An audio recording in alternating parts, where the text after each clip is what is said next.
Very impressive.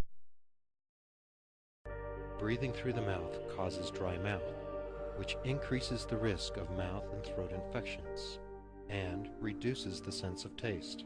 Breathing through the mouth also pulls all pollution and germs directly into the lungs. Dry, cold air in the lungs makes the secretions thick, slows the cleaning cilia, and slows down the passage of oxygen into the bloodstream. Ignoring nasal allergies increases the chance that you will develop asthma. It also makes asthma worse if you already have it. If the nose is blocked for some reason, your brain will still ask for an equal amount of oxygen, and you will start breathing through the mouth.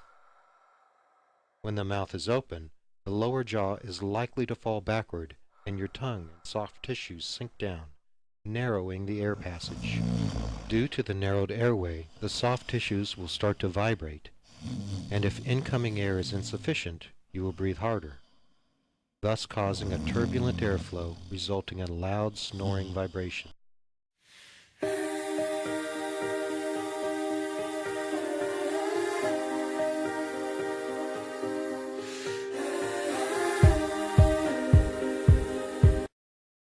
Breathe the right way, through the nose, the way ENT doctors prefer.